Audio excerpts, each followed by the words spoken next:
serigala yang membeku. Kalau kamu tidak bergerak, kamu bakal membeku. Bayangkan sebuah desa yang suhunya turun hingga minus 71,2 derajat Celcius.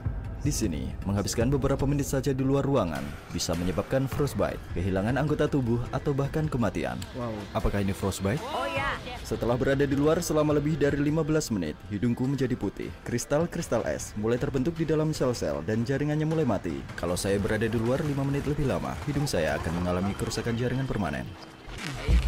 Ketika orang bernapas di luar ruangan, bunyinya seperti gemerisi rumput kering di belakang mereka. Itu adalah suara napas hangat yang berubah menjadi kristal-kristal es kecil. Aku berada di tempat terdingin di dunia yang dihuni manusia di waktu terdinginnya dalam setahun. Ini adalah Oymyakon. Hanya untuk bertahan hidup, aku mengenakan lebih dari 20 lapis pakaian yang beratnya hampir 14 kg. Melangkah keluar dari rumah hangat yang bersuhu 30 derajat Celcius berarti menghadapi penurunan suhu lebih dari 100 derajat. Itulah alasanku juga mengenakan sarung tangan, sepatu bot, celana, dan mantel yang semuanya terbuat dari bulu rusa kutub. Dan itu pun belum cukup. Sekarang akan kutunjukkan kepada kalian seperti apa kehidupan di mana hanya sekedar keluar rumah saja merupakan pertarungan untuk bertahan hidup. Anjing iklan.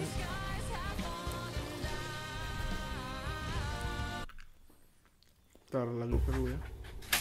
Dalam hitungan beberapa detik di luar, kristal es mulai terbentuk di bulu mata dan kulit mulai terasa tertusuk. Desanya seperti sudah ditinggalkan. Dinginnya membakar ujung jariku. Cuaca dingin tidak hanya mempengaruhi manusia dan hewan liar, tetapi juga membuat semuanya berhenti berfungsi. Ponsel tidak berfungsi dengan baik dan sering mati. Mobil yang ditinggal di luar membeku hanya dalam beberapa jam. Karena tanahnya selalu beku, tidak ada buah dan sayuran yang bisa tumbuh di sini. Kami naik pesawat dari Moskow, terbang ke arah timur selama 7 jam, menuju Yakutsk. Dari sana, kami menempuh perjalanan darat selama 18 jam, sejauh 900 km. Saat ini jam 2 pagi dan akhirnya kami tiba di desa terdingin di dunia. Termometernya menunjukkan minus 60,5 derajat Celcius. Ketika kami keluar dari mobil, rasanya seperti berada di planet lain. Bulu hidung kami membeku dan kami merasakan bulunya menusuk setiap kali kami bernapas. Udara kering membuat kami batuk tak terkendali. Oymyakon dihuni sekitar 800 orang, tersebar di wilayah seluas 1,5 km persegi. Tidak mungkin melihat siapapun di luar, seolah waktu juga membeku di tempat ini. Rasanya dingin sekali. Kami sudah berjalan-jalan sekitar 15 menit. Seperti yang kalian lihat, bulu mata temanku penuh dengan es. Kalian bisa melihat tetesan es lainnya di bibir atasnya. Oymyakon, tanah kami dikelilingi oleh pegunungan. Di sini cuacanya sangat dingin, suhunya turun hingga minus 63 derajat Celcius atau bahkan minus 64 derajat Celcius. Karena Oymyakon terletak di cekungan, hampir tidak ada angin. Dinginnya menetap dan bertahan. Di wilayah ini, tanah tetap beku sepanjang tahun. Lapisan tanah beku ini disebut permafrost dan kedalamannya bisa mencapai ratusan meter. Untuk bertahan hidup dari suhu dingin, penduduk desa membangun sistem pemanasan sentral. Sebuah boiler bertenaga batu bara menyalurkan panas ke sebagian besar rumah melalui pipa. Sistem ini harus beroperasi tanpa henti atau semua orang dalam bahaya. Bagian dalam rumah berbeda dari rumah-rumah tradisional di desa. Pipa pemanas yang terhubung ke boiler pusat melewati ruangan-ruangan untuk menjaga rumah tetap hangat. Untuk membangun di tanah beku, balok kayu tebal pertama-tama diletakkan untuk membuat pondasi yang datar. Kemudian kayu utama diletakkan di atasnya. Lantai bawah setebal 30 cm ditambahkan, diikuti dengan insulasi dan akhirnya lantai akhir. Setiap dinding terbuat dari 7 lapisan material. Ada kayu bagian luar, lalu wall basal sebagai lapisan insulasi utama, lalu plester, kasa, insulasi busa, lapisan plester lainnya, dan terakhir panel kayu di bagian dalam. Jendelanya berlapis 3, yang menciptakan pelindung vital terhadap suhu yang menusuk tulang, dan lotengnya diisolasi dengan serbuk kayu dan tanah. Dikombinasikan dengan kompor atau sistem pemanas, instalasi ini menjaga penghuninya tetap hangat. Di hampir semua bangunan, ruang dekat pintu masuk sengaja dibiarkan tidak dipanaskan. Kami membekukan semuanya di ruang depan. Lihat kulkas ini, alam. Di sini aku punya susu beku dan daging beku yang disimpan di tempat dingin. Seperti yang kalian lihat, dua ruangan pertama di dekat pintu masuk digunakan sebagai tempat penyimpanan dan lemari es. Ruangan yang tidak dipanaskan ini juga berfungsi sebagai buffer terhadap udara dingin yang membekukan. Kalian bisa melihat es dan salju menutupi bagian dalam ruangan, terutama langit-langitnya. Di Oymyakon, hari dimulai lebih awal. Yevdokia sudah berada di kandang. Para peternak sapi di sini melilitkan kain menutupi ambing sapi untuk melindungi jaringan sensitif tersebut dari frostbite dan menjaganya tetap bersih. Ambingnya tidak lagi beresiko membeku. Tetapi begitu susu mulai mengalir, kita harus berhati-hati. Karena cuaca yang sangat dingin di Oymeken, tidak ada pipa air yang mengalir ke dalam bangunan. Pipanya akan membeku hampir seketika. Kawanan sapi harus keluar menembus udara dingin setiap pagi dan pergi ke sungai untuk minum. Satu persatu, mereka melangkah di atas es yang menyiksa. Tahu bahwa mereka harus kembali sebelum udara dingin menjadi terlalu ganas. Bulu-bulu mereka mengeras hampir seketika karena tertutup es. Bagian sungai ini tidak membeku karena airnya berasal langsung dari pegunungan. Mata air bawah tanah bertemu dengan sungai ini dan menjaga bagian sungai ini tetap tidak beku. Lalu tiba-tiba seluruh wajahku mati rasa. Aku tidak bisa menggerakkan otot di sisi kiri. Aku seperti mengalami kelumpuhan wajah. Ketika hidungku mulai membeku, Yevdokia langsung menyadarinya. Apakah ini frostbite? Ya, tentu saja. Dinginnya suhu membuat pembuluh darah menyempit dan akhirnya mengurangi sirkulasi darah. Tanpa hangat yang cukup, air dalam setiap sel membeku menjadi kristal es yang menyebabkan sel pecah dan memicu rasa sakit yang menusuk serta kematian jaringan. Kamu harus menutupi wajahmu seperti ini. Berjalan sambil menutup wajahmu. Hati-hati, ia dapat menghitam. Mulai dari sini hingga akhir syuting dokumenter ini, aku tidak bisa berada di luar selama lebih dari 10 menit atau hidungku yang sudah terkena frostbite ini bisa bertambah parah. Namun seiring berjalannya dokumenter ini dengan suhu yang semakin turun, kami akan mendorong batas kemampuan kami untuk menunjukkan kepada kalian apa sebenarnya yang dibutuhkan untuk bertahan hidup di sini. Ini obatnya. Ini campuran aloe dan alkohol. Celupkan seperti ini dan oleskan ke bagian yang membeku. Alkohol itu buat dipakai yang kayak gini guys. Dan jangan digosok. Bukan buat minum. Pembuluh darah dan kapilernya akan rusak dan akan menyebabkan luka. Kemudian Yevdokia memulai tugas hariannya dengan menggantung pakaian yang baru dicuci di halaman. Dalam hitungan menit, pakaian itu membeku sepenuhnya. Pakaiannya benar-benar beku. Tanganku dingin sekali.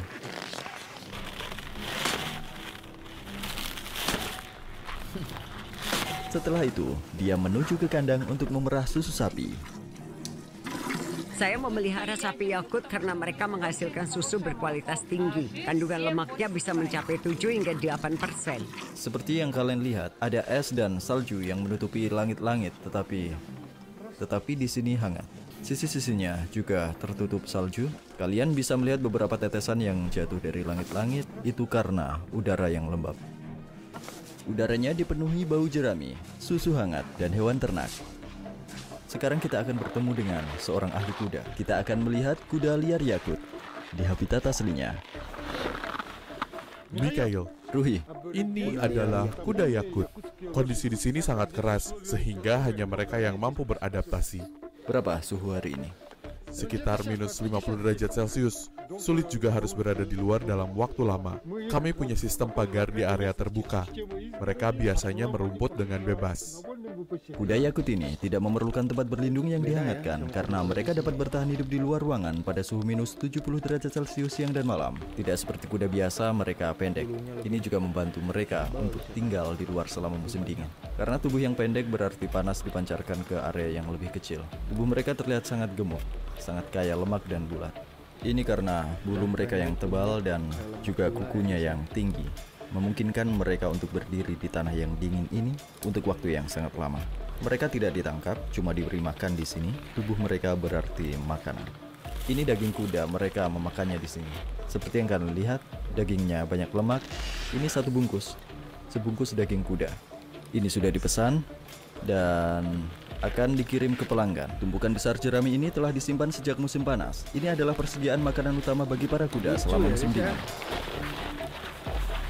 Mikhail menawarkan pada kami untuk mencoba daging dan hati kuda miliknya yang hanya dimakan mentah dan beku di wilayah ini. Daging kuda mentah Penuh dengan vitamin dan hal-hal baik. Karena kami tidak memiliki buah atau sayuran di sini, kami mendapatkan vitamin dari daging. rasanya seperti es. Aku tidak bisa merasakan rasanya karena ini beku. Ini adalah hatinya. Di Oymeken, cahaya matahari hanya bersinar selama sekitar 4,5 jam di bulan Januari. Sekarang pukul 3 sore. Saat hari mulai gelap, kami pun mengakhiri hari. Sebelum ada mobil, hewan seperti kuda, sapi, dan tentu saja rusa digunakan sebagai transportasi. Rusa kutub sangat penting di wilayah ini, tidak hanya sebagai transportasi, tetapi juga karena dagingnya, kulit, dan susunya. Sekitar setengah kilometer dari pusat desa terdapat hutan beku Oymyakon. Di desa ini sebagian besar penduduknya mengembalakan hewan untuk mencari nafkah. Namun bagi orang-orang seperti Ivan, berburu menjadi sumber pendapatan utama. Aku adalah lelaki hutan. Tanah ini adalah tempat berburuku. Di sini adalah tendaku, rumahku. Nih sebentar lagi lihat cara mereka berburu, guys. Dia sedang membuat api. Kita butuh api ini karena di sini terlalu dingin.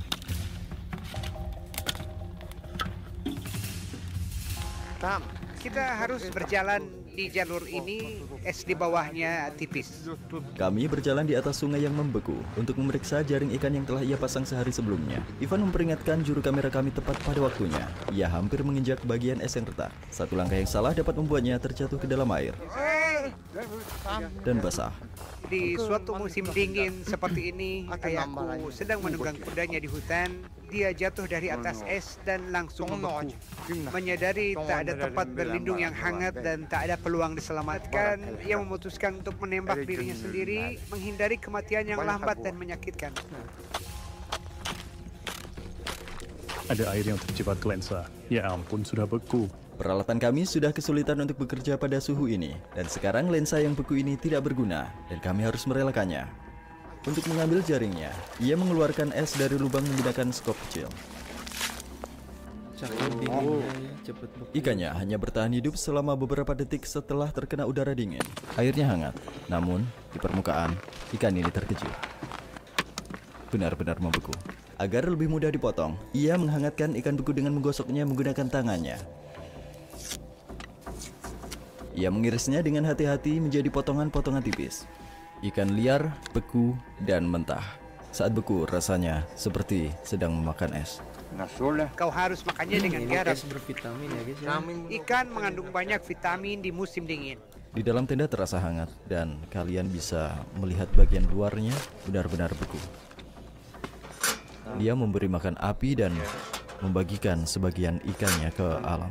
Wahai roh alam, terimalah pemberian kami, berkati kami dengan perburuan yang sukses dan karunia kami kelimpahan tanahmu. Menurut kepercayaannya, ia harus membuat roh berburu tetap senang, atau pada perburuan berikutnya, ia mungkin tidak memperoleh hasil apapun. Kami menuju ke alam liar. Ivan ingin berburu sesuatu yang besar. Sepertinya ada sesuatu yang lewat sini. Ada jejak kaki dan bercak-bercak kecil urin yang tertinggal. Lihat, jejak rusa Roy. Kita semakin dekat. Karena aku berada di luar dalam udara dingin selama lebih dari 10 menit, hidungku mulai terasa mati rasa lagi. Aku harus lebih berhati-hati. Hidungku mati rasa. Resikonya kalau belum terbiasa, orang sana juga udah terbiasa. Dari sisi itu, ia berlari menuju hutan. Oke. Disitulah aku akan memasang perangkap. Ia berharap dapat menangkap seekor binatang besar. Pemburu ini tahu bahwa hewan tersebut mengikuti jalur yang sama setiap hari. Jadi, ia memasang perangkap di sepanjang rute hariannya. Dia menutupi perangkap itu dengan salju. Dia menggunakan ekor anjing untuk menghilangkan jejak dengan mulus. Kita akan kembali ke tempat ini nanti untuk melihat apa yang dia tangkap. Tapi pertama-tama, Ivan ingin memeriksa perangkap yang ia pasang kemarin. Dia mengamati hamparan salju dengan hati-hati. Aku hafal semua yang ada di sini. Saat salju turun, aku melacak berapa banyak hewan yang ada di sana melalui jejak kaki mereka. Aku sudah tahu berapa banyak hewan yang hidup di daerah ini. Suku Saka adalah suku Turki yang bermigrasi dari Asia Tengah. Dan aku berasal dari Turki, sebuah negara yang akar budayanya juga berasal dari wilayah yang sama. Sebelum melanjutkan, aku ingin mengucapkan terima kasih kepada sponsor proyek ini dan mencari tahu seberapa dekat hubunganku dengan orang-orang ini. Aku menerima alat tes DNA rumahan ini dari sponsor proyek ini, MyHeritage, untuk mengetahui etnis asliku. Cara memakainya sangat mudah. Itu dia, terbaring di atas salju, tangkapan yang bagus. Dia dapat terwelu. Ini sangat besar, cukup untuk makan kita semua. Bukan jebakan yang membunuhnya, tetapi hawa dingin yang membunuhnya saat dia terbaring di sana, terjebak dan tak berdaya.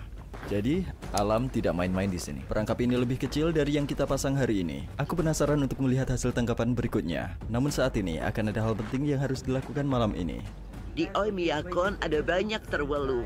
Selama masa perang, sebenarnya berkat berburu terwelu, orang-orang kami bisa bertahan hidup. Tamara memasak terwelu dan menyajikan makan malam di rumahnya. Dagingnya tidak berlemak, lemak dagingnya sedikit sekali.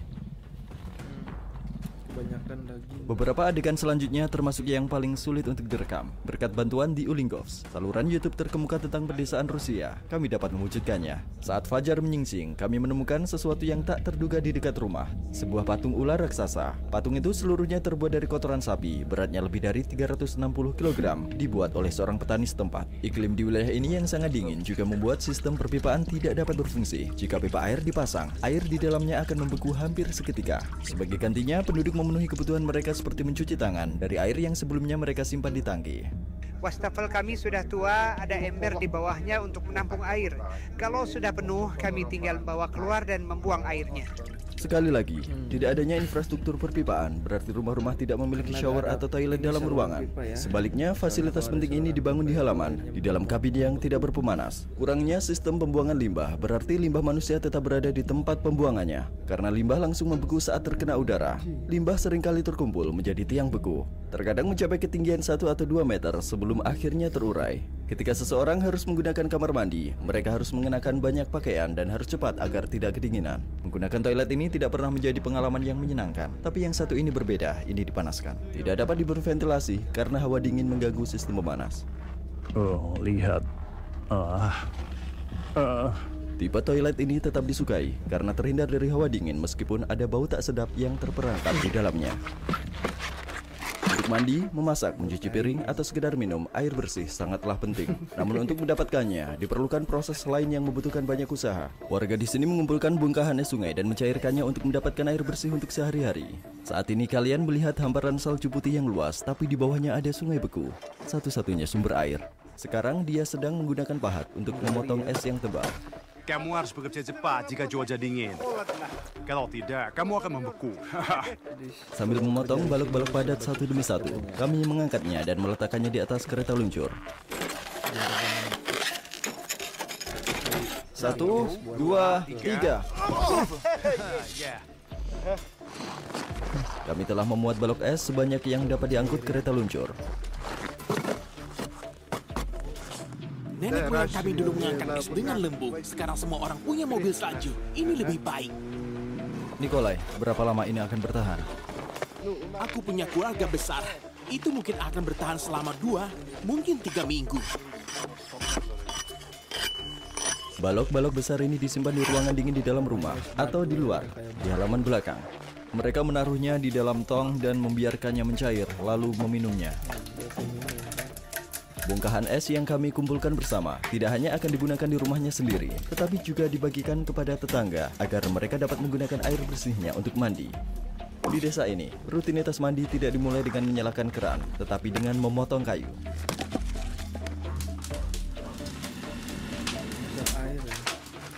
Anak itu mengambil bongkahan es besar yang diberikan Nikolai, dan dia membawanya masuk. Kakek nenek kami biasanya mandi sekitar 2 atau 3 jam. Kami biasanya mandi sekitar 1,5 jam. Berapa lama waktu yang kamu butuhkan untuk selesai mandi? Seluruh proses memakan waktu sekitar 4 atau 5 jam. Kami mandi seminggu sekali, pada hari Sabtu atau Minggu. Langkah selanjutnya adalah mencairkan sampo beku di dekat kompor. Mereka membilas tubuh mereka menggunakan gayung. Setelah selesai, mereka berpakaian dengan cepat karena mereka akan keluar dari suhu 60 derajat Celcius hingga minus 54 derajat Celcius. Perbedaannya 114 derajat Celcius. Setelah ritual mandi mingguan mereka selesai, pagi berikutnya dimulai lebih awal. Waktu menunjukkan pukul 7.30 pagi dan anak-anak bangun disambut pagi yang sangat dingin dan di luar masih gelap gulita. Berkat tangki dalam ruangan yang sederhana ini, anak-anak dapat mencuci muka dan menggosok gigi dalam rumah yang hangat. Namun untuk keperluan lain, anak-anak masih harus menggunakan toilet luar. Jana membantu kedua putrinya berpakaian untuk pergi ke sekolah. Anak-anak memakai banyak lapis pakaian untuk perjalanan mereka. Sebelum mereka pergi, Jana membalut wajah mereka dengan shalwal, menutupi mulut dan hidung mereka untuk melindungi mereka dari dingin yang menusuk. Sekarang mereka siap untuk pergi keluar. Perjalanan ke sekolah sekitar setengah kilometer. Setiap pagi di musim dingin, Nikolai mengantarkan kedua putrinya. Sekolah tetap buka di Oymyakon, kecuali suhunya turun di bawah minus 55 derajat Celcius. Di bawah itu terlalu berbahaya untuk keluar rumah. Hari ini termometer menunjukkan suhu minus 54 derajat Celcius. Saat anak-anak tiba di sekolah, kehidupan sehari-hari orang-orang seperti Ivan difokuskan pada bertahan hidup dan berburu. Di sini kayaknya Ivan punya banyak sekali binatang di sini. Dia bahkan punya serigala beku.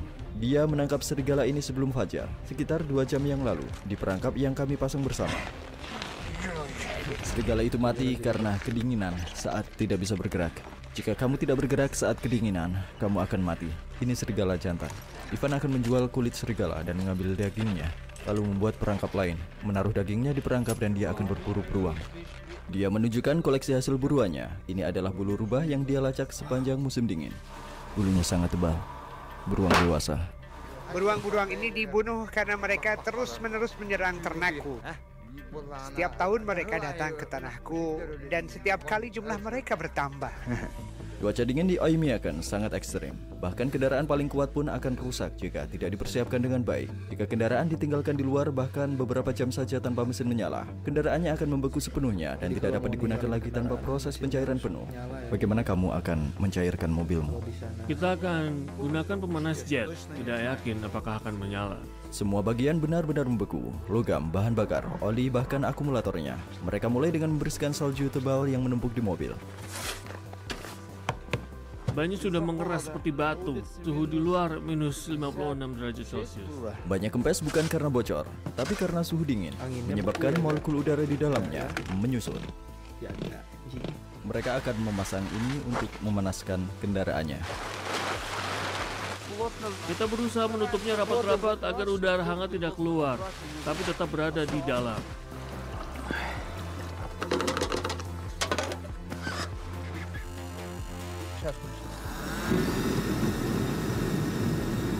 Ambil ini, di luar terlalu dingin. Karena itu semuanya perlu dibuat tetap hangat. Karena mobilnya berbahan bakar diesel, bahan bakar diesel di tangki membeku sepenuhnya. Mobilnya akan tetap seperti ini selama sekitar 3-4 jam. Jika penduduk setempat cukup beruntung memiliki garasi berpemanas, mereka dapat menyimpan kendaraan mereka di sana selama berbulan-bulan tanpa membahayakan mesinnya. Saat mobilnya dicairkan, kami pertama singgah di salah satu garasi tersebut. Pintunya terisolasi dengan sangat baik, tidak ada celah terbuka di garasi ini. Mereka menggunakan material ini. Lihat dindingnya, dibangun berlapis-lapis, dan ada pipa di sini untuk memanaskan garasi. Kami telah memanaskan mobilnya selama 3 jam. Sekarang kami akan mencoba menyalakannya. Akumulatornya sudah terpasang. Dan level oli diperiksa menggunakan dipstick. Ini adalah pertama kalinya mereka membuka pintu. Bagus. Kendaraan ini berhasil dihidupkan kembali dari kematian. Sekarang kita akan coba berangkat. Di Oymyakon, bertahan hidup bukan tentang menaklukkan alam, melainkan hidup selaras dengannya. Dibimbing oleh kebijaksanaan kepercayaan kuno, orang Yakut tidak melawan suhu dingin. Mereka menghormatinya dan bertahan dalam aturannya. Lihat, suhunya tidak naik sama sekali. Di sini, bahkan musim dingin yang paling kejam pun tidak dihadapi dengan rasa takut, tetapi dengan ritual dan keyakinan yang tak tergoyahkan bahwa alam memberi sebanyak yang dibutuhkannya. Ini bukan sekedar bertahan hidup, ini adalah koeksistensi. Terima kasih banyak kepada sahabat kultur Betekim yang selalu bersamaku selama perjalanan ini. Ia juga merekam video di Oymyakon, di mana ia menerima undangan luar biasa dari keluarga setempat dan mengabadikan kehidupan sehari-hari di desa yang dingin ini. Selain itu, saat merekam dengan Turgut, kami melompat ke sungai beku bersuhu minus 55 derajat Celcius. Salah satu pengalaman paling ekstrim dalam hidupku. Jika kalian ingin menyaksikan rekaman perjalanan yang belum pernah dilihat sebelumnya ini dan melihat lebih dekat budaya dan tradisi di wilayah ini, klik di sini untuk menonton dokumenternya. Terakhir tapi tidak kalah penting, klik tautan di deskripsi atau pindai kode QR